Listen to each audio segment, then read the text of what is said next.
Nosotros vamos hoy día, en esta sesión, vamos a hablar sobre los pastizales y el proceso de conservación de forrajes. Eh, Cuando analizamos los pastizales en el mundo en general, digamos, son los pastizales naturales y naturalizados, es decir, las praderas, las que predominan los ecosistemas ganaderos de Chile y del mundo en general. Las praderas, como ya lo mencioné en la vez anterior, son los ecosistemas donde predominan las especies naturales y naturalizadas, y esto es una pradera. ¿No es cierto? Que en ámbito de los cultivos podría ser un malezal. En realidad, esto forma parte de una pradera natural o naturalizada.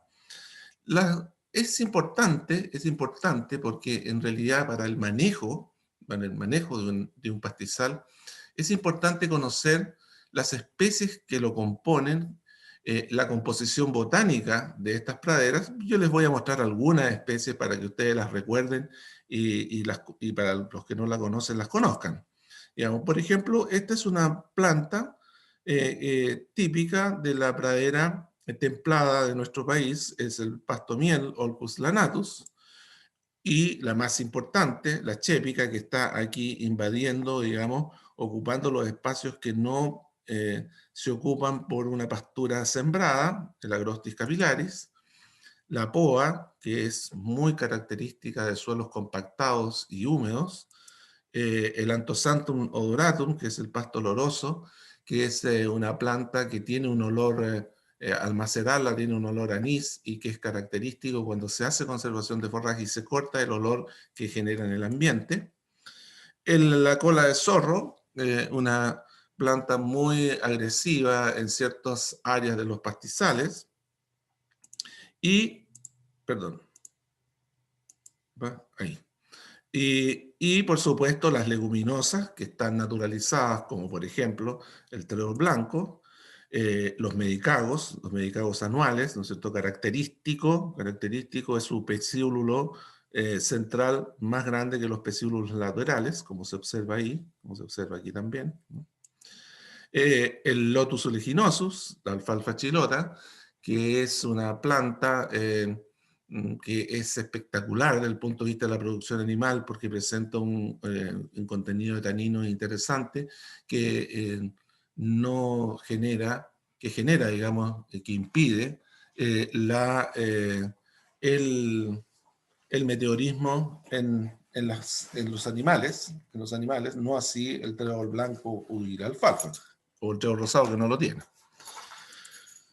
También tenemos otras especies que son importantes, como el pasto del chancho, Hipoqueris radicata, que esto es muy característico en las praderas naturalizadas nuestras, el vinagrillo, la Capsela bursa pastoris, que es la bolsita del pastor, y otras especies ya de crecimiento mucho más eh, profuso, como son el Equium vulgaris, la hierba azul o vigorera.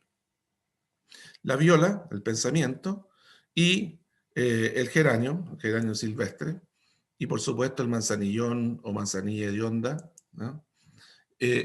Son algunas de las especies para que ustedes se vayan familiarizando, digamos, y todas estas especies tienen ciertas características, tienen un ambiente, generan un ambiente que es muy interesante para la ganadería.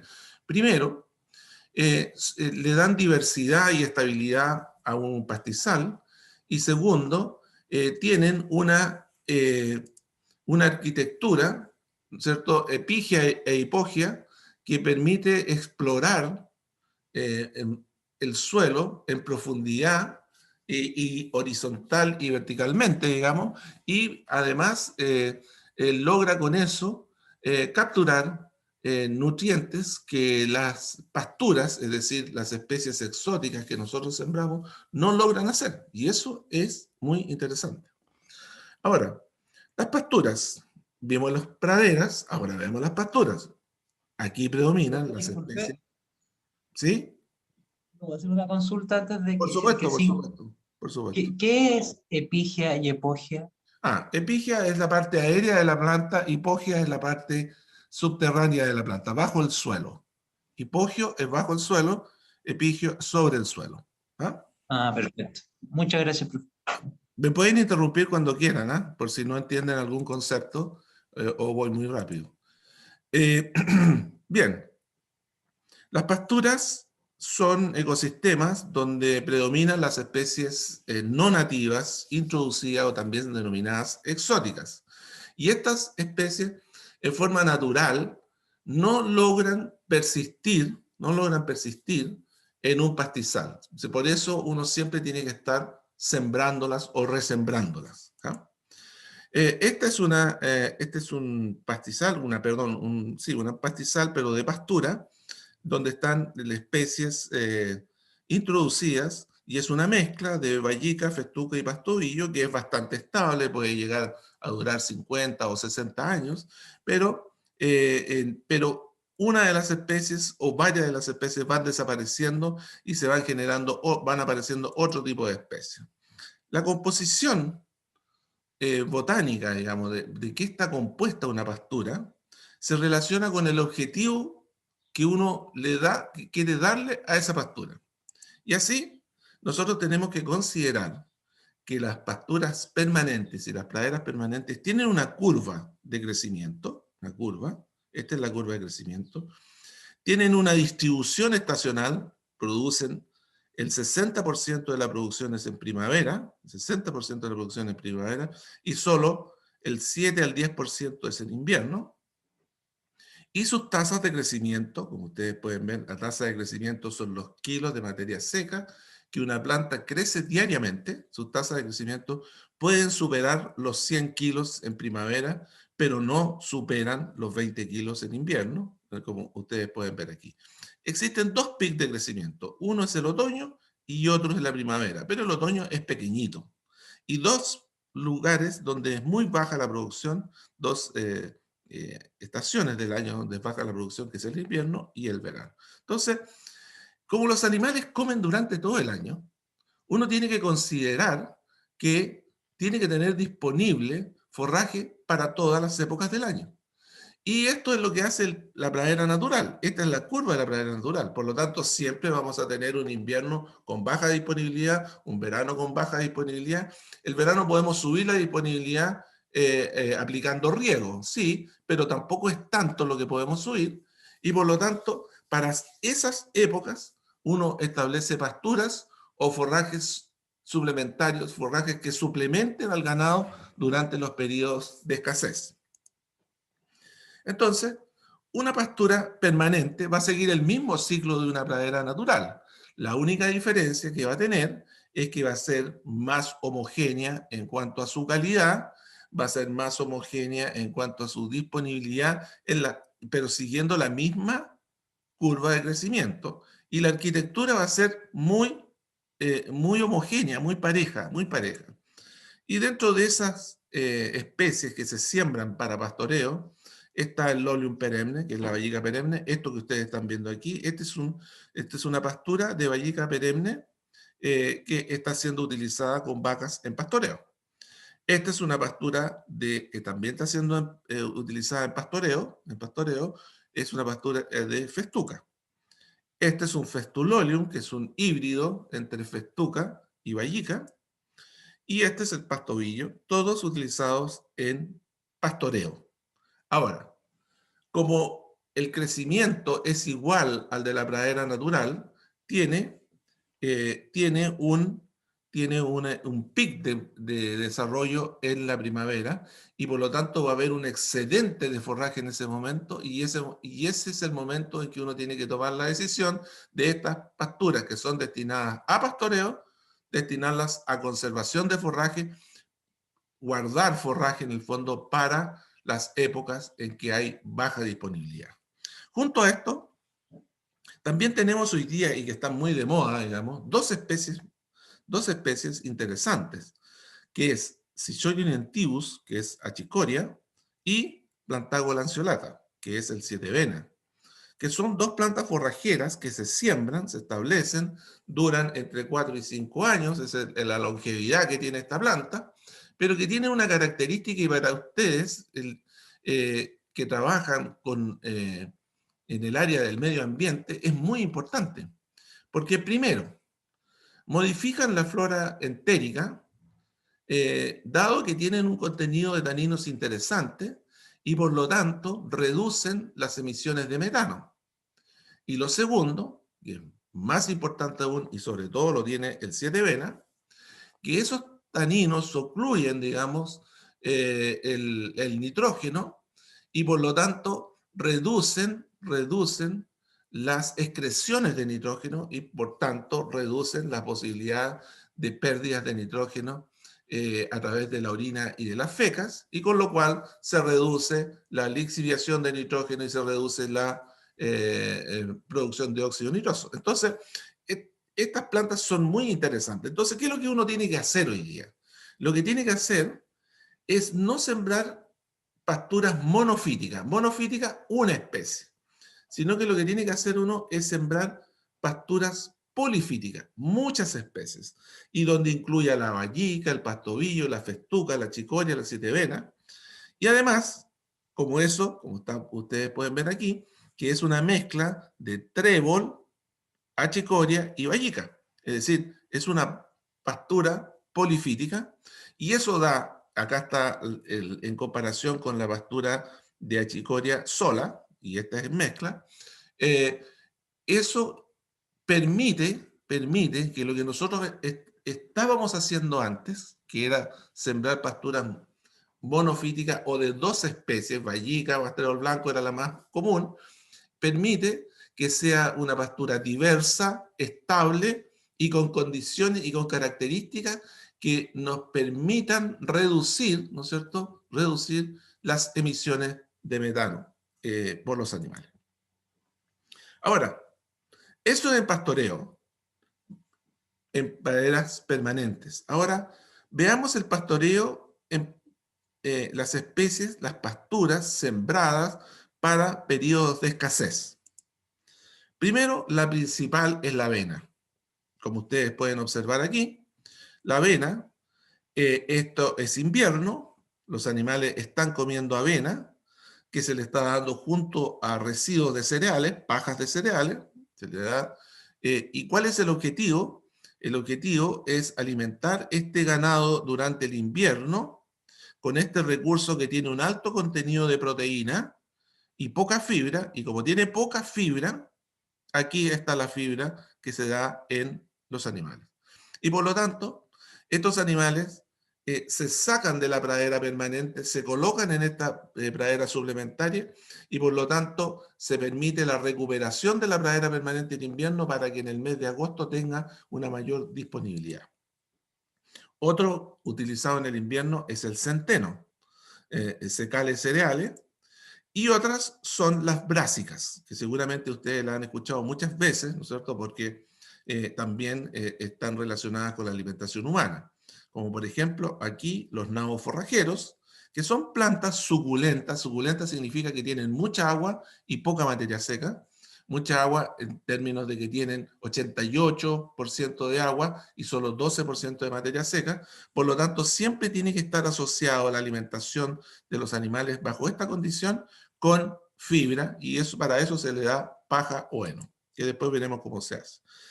Brassica napus, variedad napobrásica, que es la ruta vaga o los colinaos. El raps forrajero, que es este que está aquí, que se le está dando en invierno, ¿no es cierto? Todos para el invierno. Y las coles forrajeras, Brassica oleracea, que aquí están consumiendo los animales, que se la comen toda. Miren cómo queda ahí al final, no queda absolutamente nada, se lo comen todo. Son todas plantas suculentas. Y también la remolacha forrajera, que tiene la característica de que en realidad su raíz, ustedes que conocen la betarraga, ¿no es cierto? De la familia de la betarraga, obviamente, la betarraga, su raíz sobresale en el suelo, que es esto que está aquí, y solamente en el suelo está esto que está acá. Entonces, el animal se lo come absolutamente todo.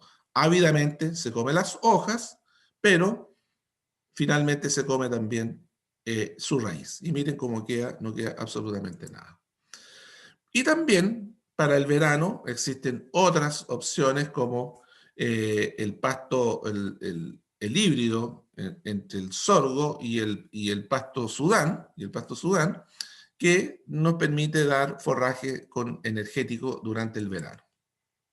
Ahora, entonces hemos visto plantas, pasturas que son destinadas a pastoreo durante todo el año, que son las permanentes. Hemos visto estas suplementarias que acabamos de ver, que son destinadas también a pastoreo durante el verano, otoño e invierno.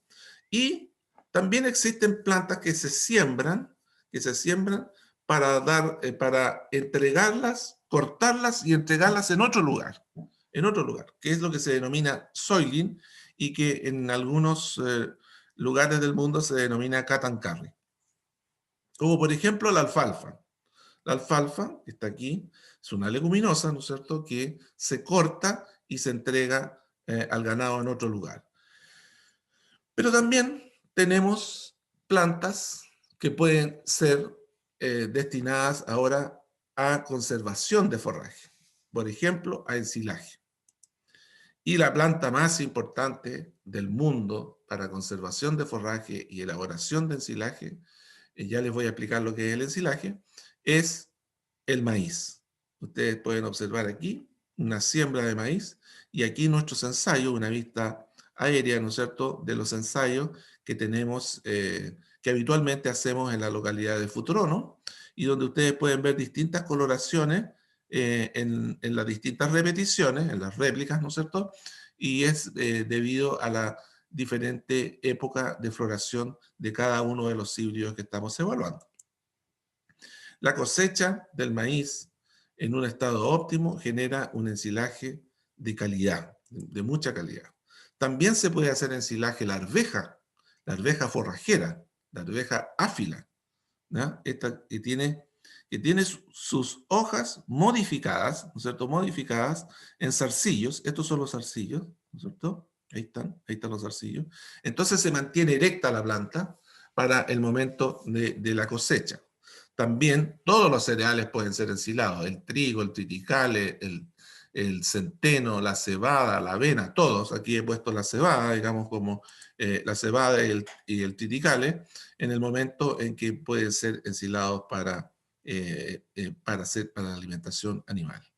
Y también tenemos forraje que se siembra para elaboración de heno, como por ejemplo, nuevamente la alfalfa es la más importante, el heno más importante de la zona central mediterránea del país, de todos los países, digamos.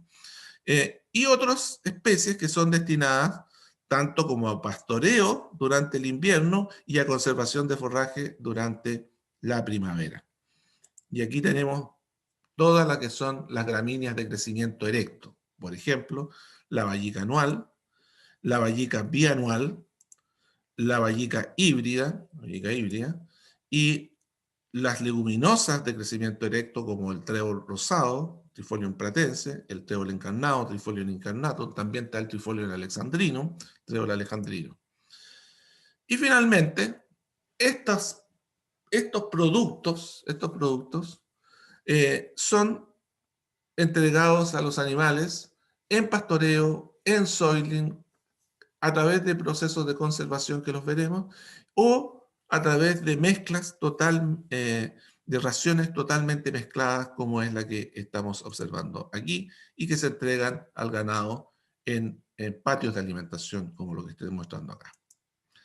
Bien, entendiendo esto, vamos a irnos a un proceso que es muy importante que ustedes lo comprendan, porque es un proceso ingenieril en el cual está involucrado la biología y sobre todo la microbiología, porque es un proceso que incluye a las bacterias dentro de su elaboración para conservar. Entonces, ¿por qué la conservación de forraje? ¿Por qué es tan importante? Por la curva que les mostré. Porque hay periodos del año en el cual hay escasez de forraje y por lo tanto tenemos que necesariamente, ¿cierto?, usar forraje conservado para mantener al ganado y para hacerlo productivo en épocas en que no hay disponibilidad de forraje en la pradera permanente. Entonces los procesos de conservación nacen de la necesidad de de almacenar alimentos de calidad para el periodo de escasez.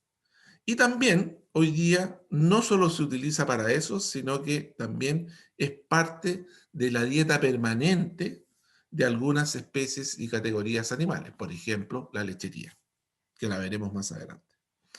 Los excedentes de la producción de las praderas y pasturas, generadas en las épocas de mayor crecimiento, que es primavera-verano, son utilizados para esta labor, pero además existen especies, como ya les he mostrado, que son destinadas exclusivamente a la conservación de forraje, como es la alfalfa, que no se pastorea en Chile, sí se pastorea en Argentina, porque les voy a explicar una cosa muy simple. La alfalfa es una planta que no tiene taninos y por lo tanto genera meteorismo, hinchazón en los animales que le puede provocar la muerte. De hecho, le provoca la muerte en un día, pueden morir 20 animales si comen aceleradamente un alfalfar.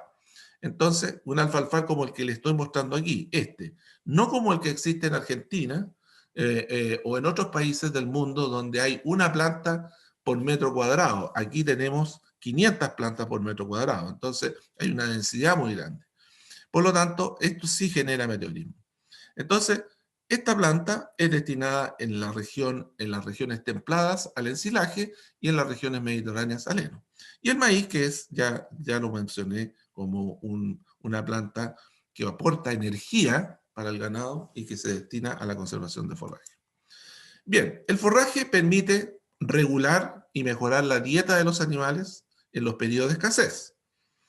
Mantiene el abastecimiento constante, incrementa la eficiencia de uso de los recursos y permite almacenar en un espacio reducido un gran volumen de forraje, como les mostraré. Ahora, en los periodos de baja disponibilidad, el uso de forraje conservado es una opción para la alimentación del ganado. ¿Y qué es lo que se hace en términos prácticos? Este es ensilaje que está conservado, ¿no es cierto?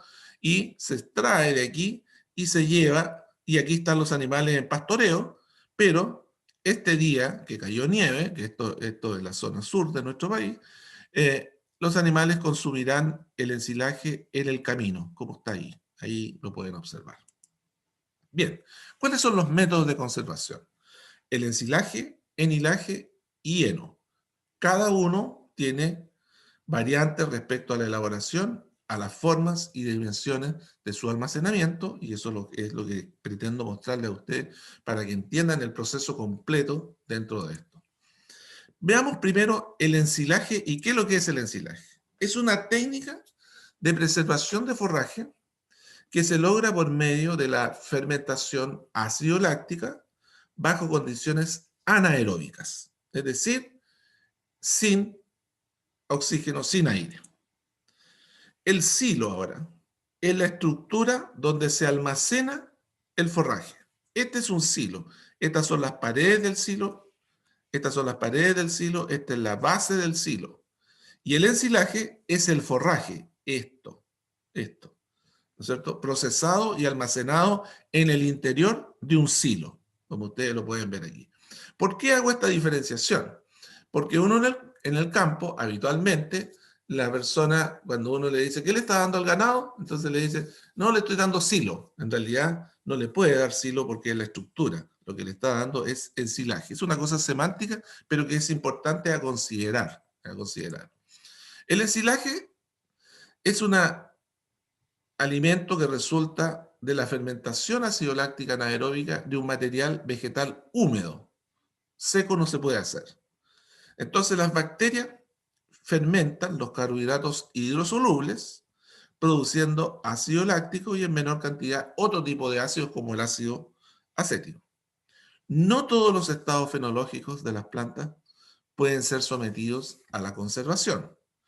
Los forrajes con exceso de humedad no logran desarrollar una fermentación ácido-láctica adecuada y con alto contenido de humedad, la acidificación de la masa a ensilar debe alcanzar valores inferiores a un pH de 3,5 y el producto se transforma en una masa inestable y con problemas serios de putrefacción.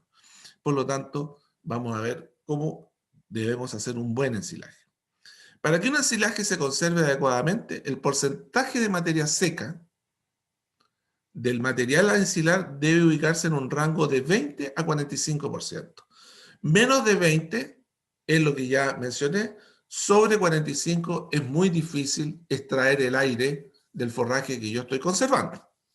Ahora, el tamaño del picado del material debe estar acorde con el porcentaje de materia seca y el contenido de fibra, y a mayor contenido de materia seca, el tamaño de picado debe ser menor, porque yo tengo que tratar de sacar el máximo aire posible de la masa que estoy ensilando.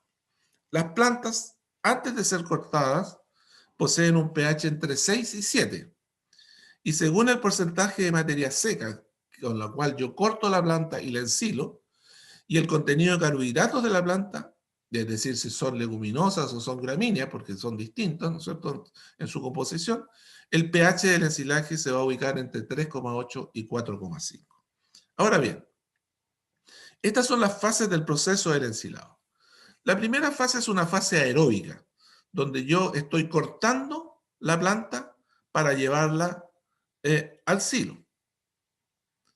La segunda fase es la fase de la fermentación, donde yo tengo la planta compactada en el interior del silo, donde le he sacado el aire y se está produciendo la fermentación ácido láctica. La tercera es cuando yo sello y impido que se ingrese el aire, en la fase de estabilización de la masa. Y la cuarta es cuando yo abro el silo, ingresa aire al ensilaje, a la pared del ensilaje, y se produce un deterioro aeróbico.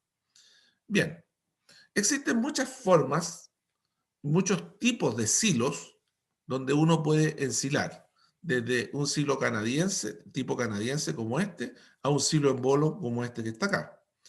Este es el silo parva, que en el fondo la masa ensilada se coloca sobre el suelo y finalmente es sellado con plástico y neumáticos o tierra. La tierra ya prácticamente no se utiliza. Este es el silo zanja. Uno hace una zanja en un cerrito, en una loma, hace una zanja y no tiene, digamos, protección, sino que se coloca plástico solamente, y aquí se incorpora y ahí se coloca la masa que se está ensilando, como ustedes pueden observar aquí y como pueden observar aquí, un ensilaje de vallica y un ensilaje de maíz. O el silo búnker o canadiense, que puede ser de paredes de cemento, esto es de paredes de madera, ¿cierto? Y que tiene una base de concreto, y por lo tanto es muy limpio de trabajar. Aquí tenemos un búnker canadiense con un ensilaje muy bien hecho y un mal ensilaje porque están saliendo líquidos aquí, ese contenido de planta, y por lo tanto tiene muy bajo contenido de materia seca, y estos son efluentes altamente contaminantes. Y el silo torre, que ya no se usa, digamos, porque en realidad es demasiado costoso. Estos son silos históricos ya en nuestro país. Y el embalado en polietileno, que es el que nosotros estamos observando aquí, que son silos que tienen un peso, cada uno tiene un peso entre 550 y 800 kilos, dependiendo del material que uno ensile. Ese es el ensilaje en bolo, que ha modificado, digamos, el comercio del ensilaje, porque un ensilaje en bolo se puede transportar y se puede comercializar fácilmente, no así cuando uno lo hace en búnker, zanja o canadiense. Y el embalado en manga, que también es otra opción, que es poco común en nuestro país, es más común en Argentina. Bien, veamos ahora la metodología de la elaboración de este ensilaje. Veamos cómo se hace el ensilaje.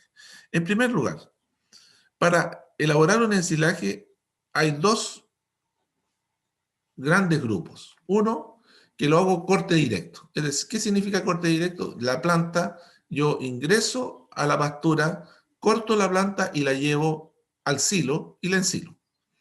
Y la segunda es que yo, para cumplir con el porcentaje de materia seca y lograr una mejor ensilabilidad, la deshidrato previamente, y que es lo que se denomina el ensilaje premarchito.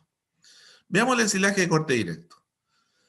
Supone que las plantas se cortan, pican, trasladas y almacenan en el silo sin modificar su contenido de humedad. Para elaborar un buen silo de corte directo, las plantas, ya les dije, tienen que tener un mínimo de 20% de materia seca. El inicio debe ser siempre después del mediodía, para que las plantas, recuerden que es una fermentación ácido-láctica y donde la energía es muy importante y los carbohidratos son muy importantes, por lo tanto, para que las plantas tengan la mayor proporción, ¿no es cierto?, de fructosa, principalmente fructosa y fructosanos, ¿no es cierto?, la mayor proporción de carbohidratos se logra después del mediodía, de cada día, ¿no es cierto?, porque hay un gasto de energía y después una compensación.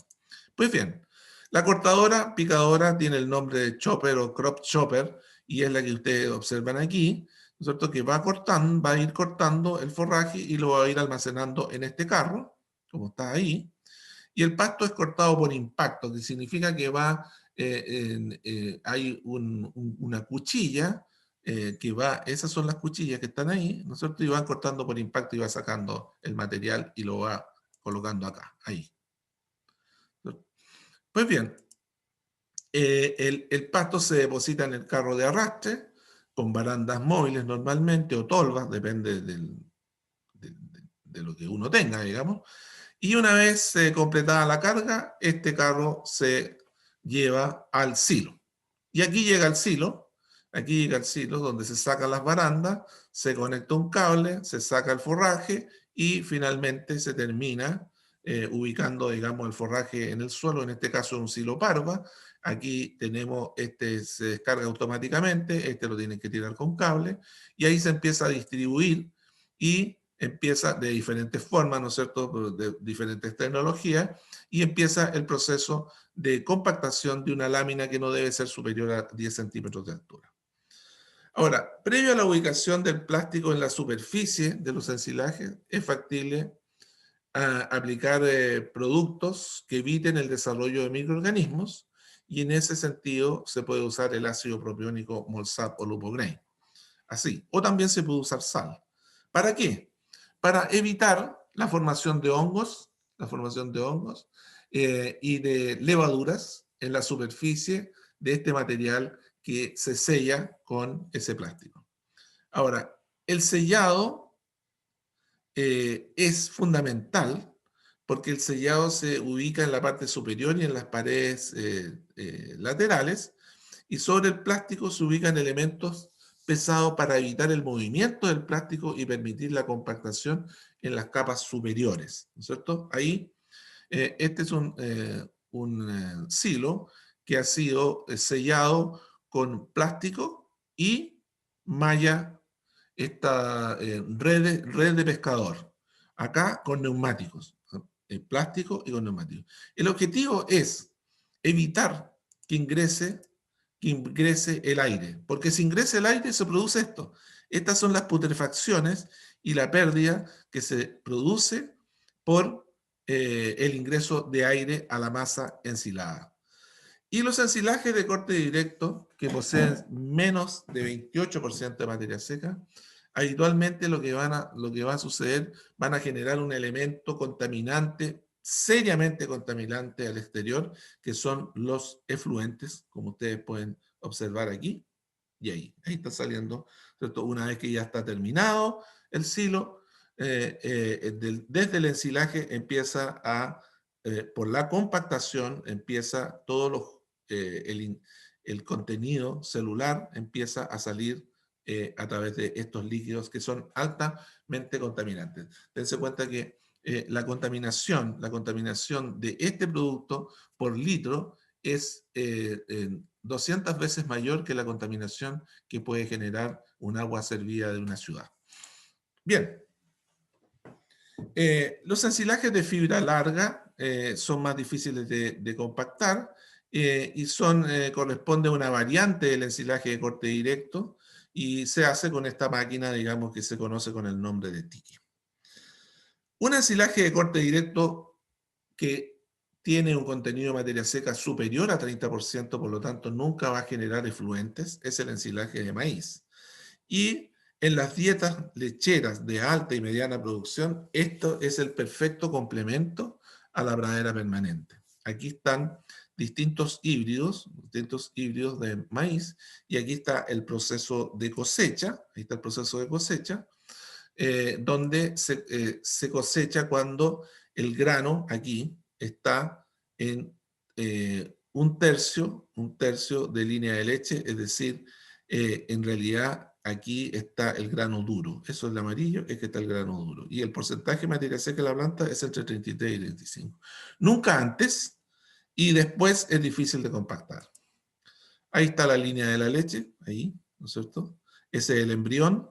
Hay que mirar esta área, la parte superior de la mazorca, y ahí está la línea de la leche. Pues bien, cuando las plantas presentan la mazorca aparentemente seca, ¿no es cierto?, y con un 50% de línea de leche, es que uno tiene que desarrollar el corte para ensilaje. Es el momento oportuno, y además es el momento en que el stay green, es decir, la mantención del verdor, es alta, como lo está mostrando aquí el clorofilómetro. Hay cosechadoras autopropulsadas, cosechadoras de tiro de cabezal de punta fija, pero esto es lo que ustedes tienen que ver. Esto es lo importante. El de mano izquierda es en estado adecuado. Esto es en estado maduro, de exceso de materia seca, y por lo tanto en el silo va a ser difícil compactar esto, sacar el aire. Van a haber muchos hongos y levaduras, y se van a generar muchas micotoxinas. Por lo tanto, al momento de que los animales se le entregue la dieta, van a tener que utilizar atrapadores de micotoxina para evitar, ¿no es cierto?, los problemas sanitarios en los animales. Y aquí, algo muy importante, para acelerar el proceso de acidificación, se aplican sobre la masa aditivos biológicos. Y esos aditivos biológicos son bacterias acidolácticas, y donde la principal bacteria es Lactobacillus plantarum. Esa es la principal bacteria. Hay Pediococcus, hay otras bacterias, pero la principal es Lactobacillus plantarum, que permite, ¿no es cierto?, desarrollar un acelerado proceso de fermentación acidoláctica, bajar el pH rápidamente, y con eso lograr una estabilización de la masa. Ahora, para que se logre un eficiente uso del forraje que yo estoy cosechando, y en este caso que tiene grano, como es el maíz, debe haber un craqueado, es decir, eso es un craqueado, eso es un craqueado, eso. Debe haber un craqueado, porque aquí las bacterias van a actuar sobre los carbohidratos del maíz. Y la descarga y homogenización es una labor simultánea y continua que ayuda a la compactación y a la extracción del aire, ¿cierto? Este es el homogenizador que va moviendo la masa, y este es el que está trayendo el aire moviéndose de un lado a otro. ¿Se fijan? Ahí está. Entonces está generando que esté parejo, digamos, la masa. Y ahí la compactación permite la extracción del aire y lograr una densidad superior a 200 kilos de materia seca por metro cúbico. Es la idea que uno debe tener. Y el tiempo de compactación determina la velocidad del proceso, y la calidad de la compactación determina el tiempo de estabilización del ensilaje a pH ácido y la calidad fermentativa del ensilaje. El sellado tiene que ser perfecto, como está ahí. No debe ingresar aire, no debe. También se puede sellar con un oxybarrier film, que es como el Alusa-Plast que conocen ustedes en los alimentos. Es exactamente igual, el mismo proceso, y que reduce el ingreso de aire por las paredes del plástico, ¿no es cierto?, en 100 veces. Es decir, es muy eficiente en ese sentido. La película, la barrera, aquí está el oxybarrier, ¿no es cierto? Aquí está un oxybarrier mal utilizado, porque ingresó aire, y ahí están los hongos, ¿se fijan ustedes? ¿Ya? El uso incorrecto puede generar problemas mayores al uso correcto, obviamente. Independiente del producto, el sellado tiene que ser un sellado que impida el ingreso de aire por todas las paredes del ensilaje. Miren aquí, un sellado correcto significa que no hay pérdidas. Sellado incorrecto, mire la carbonización que se produjo aquí, porque este producto aumenta mucho la temperatura, pero lo que pasa es que había ingreso de aire y se produce este problema. Ahora, el tamaño de la partícula depende del porcentaje de materia seca, como ya lo dije, y con altos porcentajes de materia seca, el tamaño y el picado debe ser menor para lograr una buena compactación y sacar el aire. Después de ya terminado el proceso, uno tiene que determinar los parámetros de calidad, dentro de los cuales el pH es muy importante. Es muy importante la temperatura, el tamaño de las partículas para poder definir la dieta que le vamos a dar a los animales. La calidad del ensilaje de maíz será visualizado al final, cuando el producto sea entregado al ganado, eh, ya sea producción de leche o producción de carne. Este es un buen ensilaje que tiene una buena proporción de granos y granos craqueados. ¿Cuál es el ensilaje premarchito ahora? Ese es el ensilaje de corte directo. El premarchito, en este sistema se utilizan forrajes de muy alta calidad con alto contenido de proteína mayor a 18% de proteína. Estos son los forrajes, ustedes ven que tienen menos de 20% de materia seca. Y lo que se hace, el proceso se inicia cortando el forraje primero con una segadora acondicionadora, significa que uno va aplastando el forraje tratando de extraer el agua. Posteriormente se extrae el agua del rocío, ¿no es cierto?, matinal, y se acelera el proceso de secado. Posteriormente se hilera el forraje para ser cosechado con distintos tipos de máquinas, ¿no es cierto? Y dependiendo de lo seco que esté el forraje, es la regulación del tamaño de picado para finalmente llegar al silo y ser compactado y sellado, desde donde no saldrá ningún efluente, nada, porque en realidad el forraje está seco. Y el otro método de conservación es el enilaje, que en el fondo es un ensilaje, pero con mayor deshidratación, que puede alcanzar entre 35 y 45% de materia seca, y este forraje se puede almacenar de distintas formas, pero la forma en que más común hoy día de almacenaje es en bolos, así. Y el bolo tiene entre 400 y 900 kilos, en realidad lo normal es que sean entre 600 y 800, envueltos en varias capas, 16 a 24 capas de plástico, y que permite sellar y evitar el ingreso de aire en su interior, y se va a desarrollar igual la fermentación ácido láctico. Aquí es fundamental que el proceso se inicie con el corte del forraje, la remoción, el hilerado, para lograr finalmente la cosecha, en la cual es una cosa que es necesaria, absolutamente necesaria, el uso de aditivos biológicos, que va cayendo aquí, se va asperjando las bacterias ahí. Las bacterias vienen liofilizadas, ¿no es cierto? Se disuelven en agua y esa agua es la que se coloca en baja proporción al forraje. Y dependiendo de lo que necesite la nutrición, es si yo repico o no repico las plantas. Bueno, aquí aspersión del aditivo, y ahí va el aditivo, y en la medida que el tractor va avanzando, ¿no es cierto?, va colocando el aditivo biológico. Ahora, los dosificadores de bajo volumen, como estos que están aquí, se ubican al lado, ahí, y van cayendo también sobre el material picado.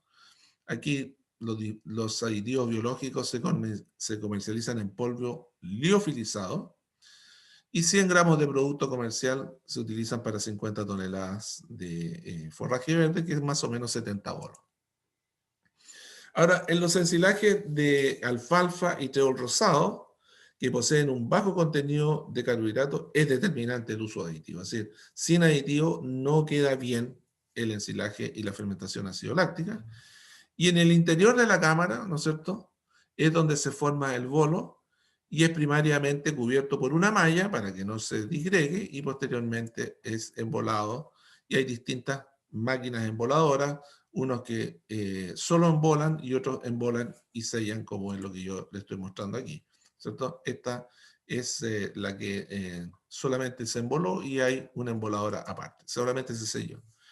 Ahora, un rollo de malla alcanza para envolver 300 bolos y el polietileno es estirable, ¿no es cierto? Se utilizan 20 bolos.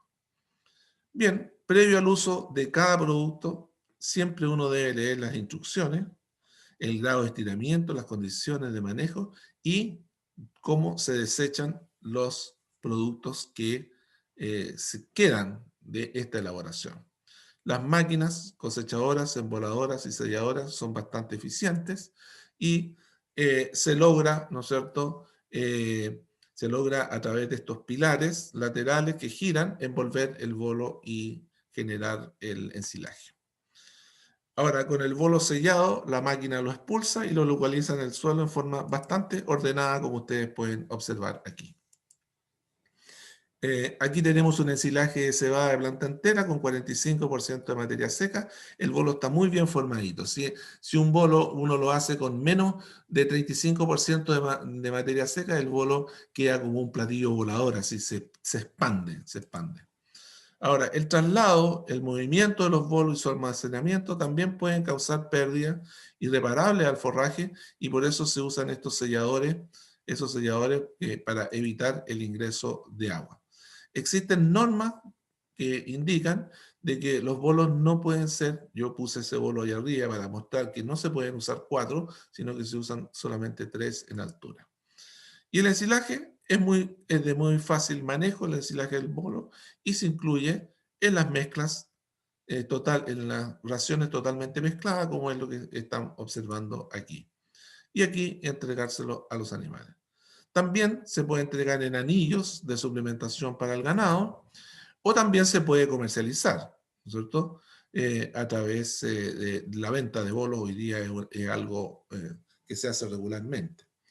Para que tengan una idea del tamaño, aquí puse el volumen es 1 a 1,2 metros cúbicos, el peso tal como ofrecido, el peso como materia seca. Bien, la conservación de residuos también es algo importante para los animales, para las raciones, porque esto aporta fibra efectiva, digamos, a las raciones de los animales productivos. Es habitual almacenar en bolos el residuo que deja la cola de la máquina y el resto se incorpora al suelo. Es decir, nosotros en la agricultura de hoy, no nos podemos dar el lujo de estar quemando los residuos, ¿no es cierto? Sino que lo que hacemos es cosechar los bolos, cosechar esos bolos, cosechar en bolo todo el residuo de la cola y el resto de la paja que queda se incorpora al suelo. La enificación es otra forma de conservación y esta es deshidratación mayor ahora. Ya salimos del silo, salimos del ensilaje y vámonos a la enificación. Y el heno se define como un forraje que puede ser almacenado en condiciones aeróbicas con humedad inferior a 15%. Es decir, el anterior era anaeróbico, este es aeróbico. El objetivo de la producción de heno es eliminar la humedad en forma rápida para conseguir una concentración objetivo igual o inferior a 15%, que significa una concentración de materia seca superior al 85%. Humedades mayores generan esto, la autocombustión. Este es un galpón que se quemó porque tenía heno con mayor contenido de humedad, mayor de 15% de humedad en el heno. El proceso de reducción de la humedad se realiza con la energía del sol, ¿no es cierto?, por secado artificial, y la reducción de la humedad reduce el proceso de respiración y permite la conservación de los nutrientes. Se puede almacenar en fardos rectangulares, redondos, y el tamaño depende de la máquina empacadora. Aquí está la siega para la inificación. Ahí está el forraje, está demasiado seco, es de mala calidad, ¿no es cierto? El forraje hilerado listo para el empaque, y ahí viene la máquina empacadora, que es la máquina enfardadora, que se llama comúnmente. La coloración del residuo demuestra la calidad del forraje. Si el residuo está demasiado seco, demasiado pardo, significa que la calidad de este forraje no es muy buena. La extracción en forma manual, ¿no es cierto?, en forma mecanizada y finalmente almacenado en la bodega. Y ahí el consumo de heno por los animales ya en el potrero. La conservación de forraje es un proceso que permite, ¿cierto?, extender la vida de las plantas para poder, la vida, perdón, del forraje de calidad para los animales. El ensilaje, el enilaje y el heno son 3 procesos que se desarrollan en el campo y que tienen, como ustedes pueden ver, toda una tecnología, toda una ingeniería de transporte, de compactación, de microbiología y de, finalmente, entrega de un producto de calidad a los animales en estas mezclas, estas raciones totalmente mezcladas. El proceso de conservación es inevitable porque en realidad no, en un sistema productivo no puedo estar cambiando el número de animales según la estación del año, excepto que yo tuviese muchos predios y pudiese movilizar al ganado de acuerdo a la disponibilidad.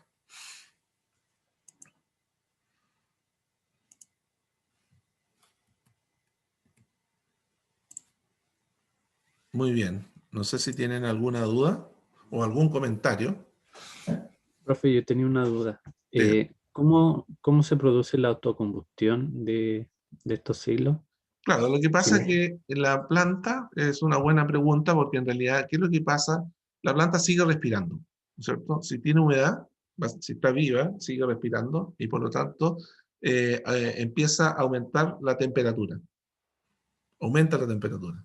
Y como está guardada, compactado, ¿no es cierto? Compactado, en realidad, y asociado a fardos que están húmedos, están los fardos secos, al aumentar la temperatura se produce esta autocombustión.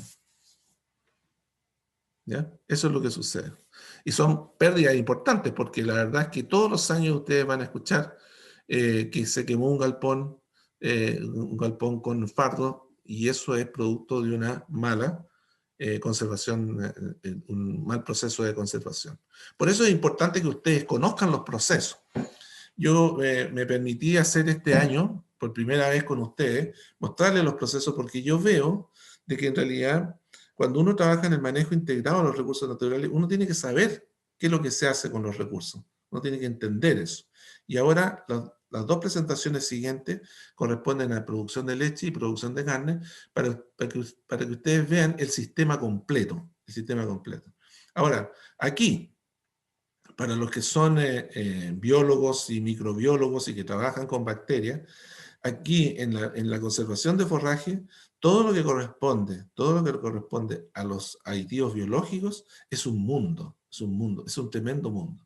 Porque yo les mencioné al pasar, digamos, les dije Lactobacillus plantarum, pero también está Lactobacillus buckineri, está los pediococos, es decir, hay cepas dentro de eso, ¿cierto?, que son más eficientes en la transformación de los carbohidratos en ácido láctico y que permiten bajar rápidamente el pH. En el ensilaje lo que uno tiene que tener, claro, es que tiene que reducir el pH rápidamente para que la masa se estabilice y este producto dure. ¿Cuánto va a durar? Puede durar 3, 4, 5 años bajo esa condición, en un silo. Entonces, eso es lo que uno tiene que lograr. Ahora, ¿qué pasa si no logra eso? Lo que pasa, bueno, logra un mal ensilaje.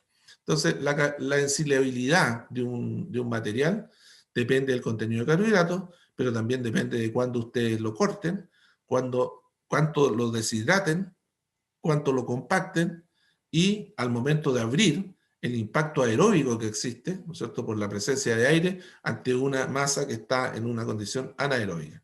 Entonces, para reducir el impacto de aeróbico, por ejemplo, está Lactobacillus buckineri. Para reducir la presencia de hongos y bacterias sobre la capa ensilada está el ácido propiónico, que es, o la sal, ¿cierto? Todos esos aspectos es lo que ustedes tienen que considerar y que tienen que conocer en el manejo integrado de recursos naturales. ¿Mm? Profe. Profesor, Dígame. perdón, Adrián, dale. Bueno, gracias. Profe, una pregunta. El estado nutricional en que se encuentra la especie vegetal que yo voy a ensilar, ¿me puede influir en la calidad del ensilaje? Pues no sé si se han hecho estudios sobre eso. Muy buena pregunta, porque exactamente es lo que sucede. Es decir, uno siempre tiene que pensar de que la calidad nutricional del forraje que uno va a cortar para ensilar, que va a utilizar, siempre va a ser mayor que la calidad en el ensilaje. Porque siempre van a haber pérdidas, ¿cierto? Siempre va a haber pérdidas. Tú cortas la planta, al cortar la planta ya hay pérdidas de energía, ¿no es cierto? Hay pérdidas que se producen en el proceso. Por lo tanto, lo que uno tiene que lograr es que la calidad nutricional de la planta que tú vas a cortar sea lo más alto, de la mayor calidad posible, del mayor contenido de nutrientes posible. Y voy a poner dos casos. Uno, la alfalfa, que ustedes la conocen, ¿no es cierto? La alfalfa. Y otro es el maíz, que también lo conocen. La alfalfa es una planta leguminosa con bajo contenido de carbohidratos. Su principal virtud es su alto contenido de proteína. Entonces, si yo corto la alfalfa en un estado de prebotón o en estado vegetativo, es decir, no hay flor, sin flor, el contenido de proteína va a ser entre 24 y 26%. Pero si esa alfalfa la corto con floración, entre 10 y 50% de floración, el contenido de proteína va a ser entre 16 y 18%. Y eso es un rango muy alto. Es muy grande la diferencia. Ahora, si la corto en estado vegetativo, voy a producir muy poco. Si la corto en floración, voy a producir mucho. Si la corto en estado vegetativo, voy a tener poca fibra. Si tengo con flor, voy a tener más fibra. Entonces, ¿cuál va a ser más fácil de ensilar? ¿El estado vegetativo o el estado de flor? Obviamente el de floración. Pero yo no me gusta eso, no me interesa. Entonces yo quiero tener el de estado vegetativo. Y corto eso, y para lograr una mejor relación entre la proteína y los carbohidratos, lo que hago es la deshidrato. La deshidrato a 40%. Y ahí, como sé que tengo una mala ensilabilidad, porque tiene pocos carbohidratos, coloco una carga fuerte de aditivos biológicos, principalmente el lactobacillus plantarum, ¿no es cierto?, en la masa, y por lo tanto logro una buena ensilabilidad. Ahora, el maíz es una planta energética, aporta energía, ¿no es cierto? Y su contenido de proteína es de 7 a 8%, es decir, es pura energía. Y por lo tanto, mucho carbohidrato.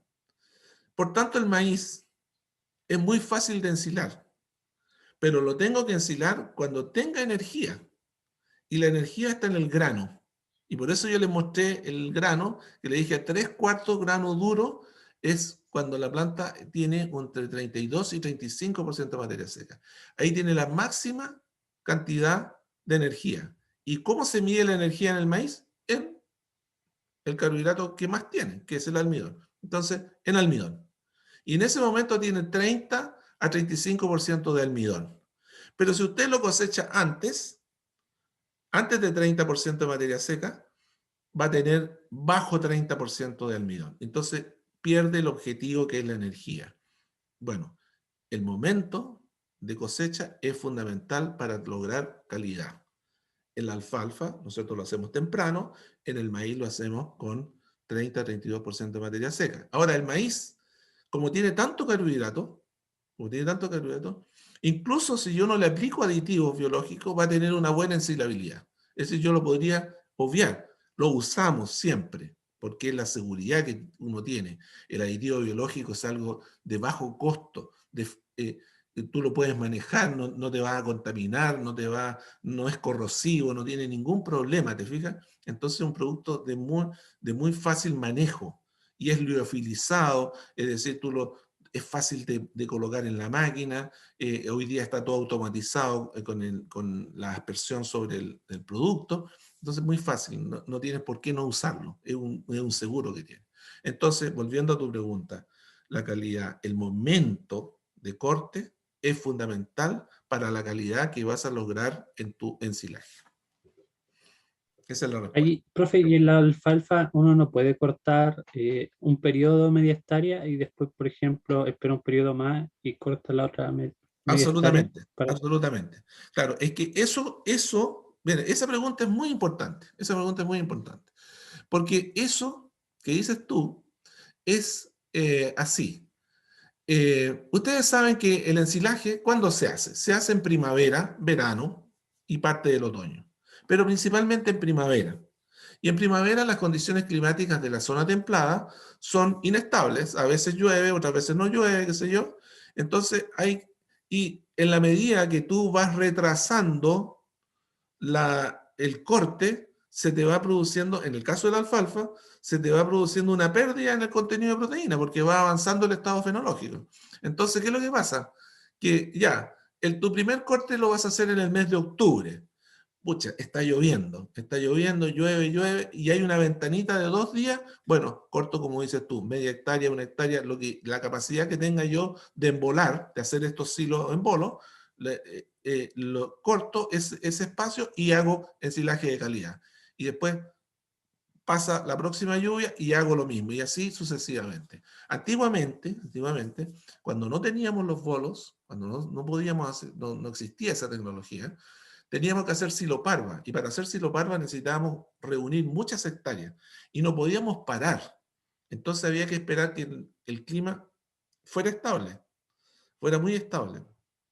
Entonces era complejo de sacar ensilaje de calidad. Hoy día no lo es. La otra cosa, la predicción del tiempo.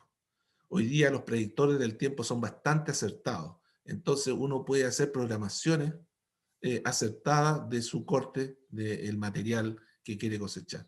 Y como tú dices, bueno, en realidad voy a cosechar media hectárea, perfecto, cosecho mi media hectárea de muy buena calidad, pero como el clima cambió, las otras van a ser de menor calidad, pero ya tengo un grupo de buena calidad. Lo puedo parcializar, ¿eh? Fraccionar mi labor. También con todas las especies se puede hacer igual, con todas las especies se puede hacer exactamente igual, incluso con el maíz, porque el maíz también se puede embolar, también se embola, o sea, con todas las especies se puede hacer hoy día. Ese fraccionamiento que dices tú. ¿Mm? Lo importante es que ustedes comprendan que dentro del manejo de los recursos hay pastoreo, hay corte y entrega en galpones, ¿no es cierto? Y hay forraje conservado. Y ese forraje conservado, ¿cierto? Siempre va a estar destinado, ya sea para una dieta permanente, como lo veremos en la próxima sesión con las vacas, o lechera, o en los periodos de escasez, como es el verano y el invierno. ¿Ok?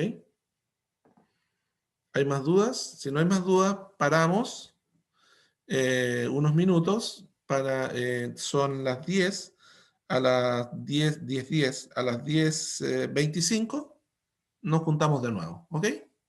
Muy bien, gracias. No sé, profe.